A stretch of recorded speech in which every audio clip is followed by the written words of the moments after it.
Hello, welcome to my channel. I'm Cassie and this is That Grim Reader. Today we're trying out a new angle, new background. Chaos, but it's fine. Today we're going to be doing the end of year book tag, which I saw done by Riley Marie, but the original creator was Ariel Bissett, I believe. There's 6 questions, all about my reading plans for the rest of the year, which is coming up scarily soon. I am not ready for 2024. Question 1 is, are there any books you started this year that you still need to finish? Usually if I start a book, I always make sure to finish it or just DNF it for good. Ghosted by Jenn Ashworth, I started in April.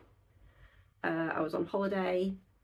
Even when it was the only thing I had to read on a plane, I still found it a slog. I just struggled to be interested in the characters, the plot, any of it.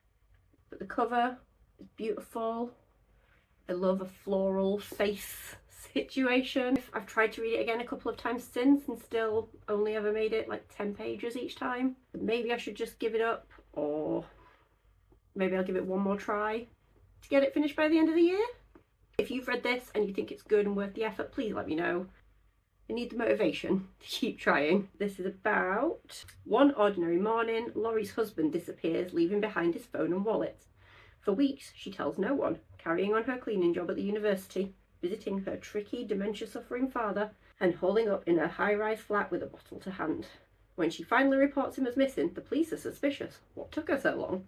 Laurie can't fully explain her behaviour even to herself, or the strange presence she senses in the flat. Only when she looks back on the ensuing wreckage does she begin to understand and see how she might repair the damage. Like, it sounds good. It sounds like something I want to read. I just don't know why it's not hitting for me. I'm very sad about it. And then there's 2 other books that I barely started and just, I don't think I was in the right frame of mind at the time. Chain Gang All Stars. Tried to listen to the audiobook a few days ago. Made it 2 chapters in and none of it was making sense. None of it was going into my brain. Like, I listen to a lot of audiobooks, but some stuff I just struggle to follow without reading the words. I feel like I'm going to adore that book. It sounds amazing. It's about some kind of near future post-apocalyptic gladiatorial combat reality game show in the prison system. It sounds great. I want to read it. Everyone that I've seen reading it has loved it. I'm feeling the FOMO. I want to be part of the conversation. I'm definitely going to give that one another shot, either on audio again, or I might just get the physical copy, see if my library's got it maybe. And then after I temporarily gave up on Chain Gang All Stars, I started Death of a Bookseller. And again, within the first couple of chapters, none of it was going in. I wasn't focusing. I don't know if it's because I've just had a really busy, stressful week at work. Death of a Bookseller is about a woman who works in a bookshop and she becomes a little bit overly obsessed with, I think, one of her colleagues, but I haven't read it, so I don't know. If you can either convince me to read Ghosted, Chain Gang All Stars, or Death of a Bookseller, please do so, because especially the last 2, I really, really want to read.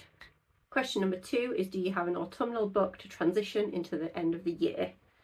Autumn for me is about reading mysteries, thrillers, horror, that kind of stuff. I have 2 potential transitional reads. Firstly, In the Hall with a Knife, which is, in case you do not know, it is a murder mystery based on the board game Cluedo, or Clue if you're an American. I think this might be YA, I don't actually know, I just saw that it was a Cluedo themed murder mystery book and that was all I needed to know. One storm will change their lives forever if they survive the night. When a killer storm strikes at Blackbrook Academy, an elite prep school nestled in the woods of Maine, a motley crew of students, including Beth Peacock Peaker, Orchid McKee, Vaughn Green, Sam Mustard Meister, Finn Plum, and Scarlet Mystery, Jesus, this is ridiculous already, are left stranded in the aristocratic mansion of campus with their headmaster.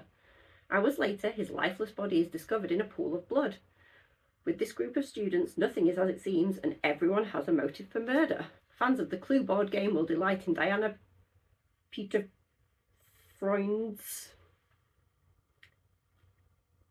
modern reimagining of the brand, its characters, and the dark, magnificent old mansion with secrets hidden within its walls. The game is on, no one is safe. Licensed by Hasbro? An official Cluedo retelling? Amazing. I think Meg with Books is the only person I've ever heard mention this, and I don't think she enjoyed it. But I want to give it a go. My second autumnal read is Dead Relatives by Lucie McKnight Hardy. This is a short story collection, which, if you've not been here before, I adore. And if you have, you're probably sick of hearing me talk about short stories, but you might as well get used to it. It's not going to end anytime soon. Iris has never left the big house in the country she shares with Mammy and the servants. When the ladies arrive, she finds that she must appease her dead relatives. Other stories in this collection explore themes of motherhood and the fragile body, family dynamics and small-town tensions, unusual traditions and metamorphosis. Dead Relatives and Other Stories is the highly anticipated, no-holds-barred short story collection from Lucie McKnight Hardy, and readers can expect more of the suspense and trepidation evident in her debut novel, Water Shall Refuse Them. Not for the faint-hearted, Dead Relatives invites you behind closed doors and will leave you wondering if it's better that they're kept shut and firmly locked.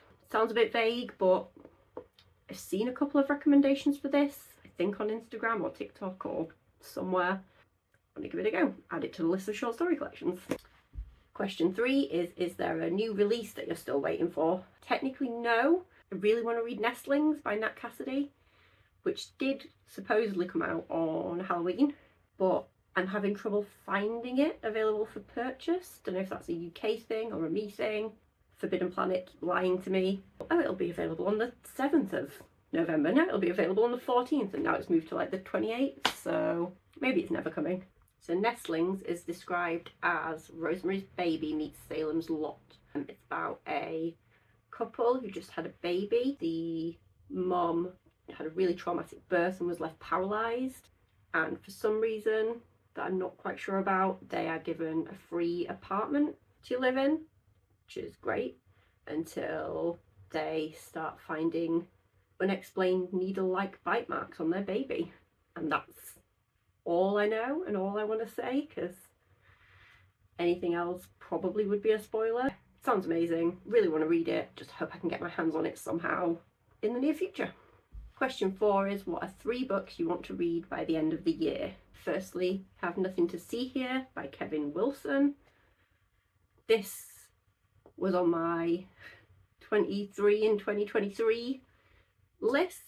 Full disclosure, I think I've only read 10 of those 23 books, so it's going great. Well done me. Everyone I speak to about this tells me I'm going to love it. It's a book about spontaneously combusting children. Do you need to know more? Lillian and Madison were unlikely roommates and yet inseparable friends at their boarding school, but they've barely spoken since. Until now, when Lillian gets a letter from Madison pleading for her help. Madison's twin stepkids are moving in with her family, and she wants Lillian to be their carer. However, there's a catch. The twins spontaneously combust when they get agitated, flames igniting from their skin in a startling but beautiful way. Remember when I said I like weird books? What's weirder than spontaneously combusting children? As a kid, I used to read a lot of like creepy books, and one of them explained spontaneous combustion, and I was so concerned that I was just going to spontaneously combust one day. I spent a lot of time worrying about it, and it hasn't happened yet, so fingers crossed we might be good. Next we have Reality and Other Stories by John Lanchester. Yes, it's another short story collection. I'm sorry, can't help it. The back says, you can't hide, you can't mute, you can't unfollow, you can't escape. This is reality. This is another one that's been compared to Black Mirror, I think, but I don't really hear anyone talking about it. Household gizmos with a mind of their own, the wrong kind of cold calls, and the creeping suspicion that none of this is real. Reality and Other Stories is a gathering of deliciously chilling entertainments, stories to be read as the evenings draw in and the days are haunted by all the uncanny technologies and absurd horrors of modern life. Bit of a vague description, but it's enough to make me want to read it. Finally, Daphne by Josh Malerman. This is a book that I borrowed from the library 3 times this year and never actually read, and felt so bad about it that I just bought it. I know I want to read it. I feel like I'm going to love it. It sounds like my brand of horror. Horror has a new name, Daphne, and she's been dying to meet you. For Kit Lamb, it's the last summer before college. The last summer with her high school basketball team. The last summer before her life begins. The night before the big game, one of the team tells a ghost story about Daphne. a girl who went to their school and died under mysterious circumstances. Some say she was murdered, others that she died by her own hand.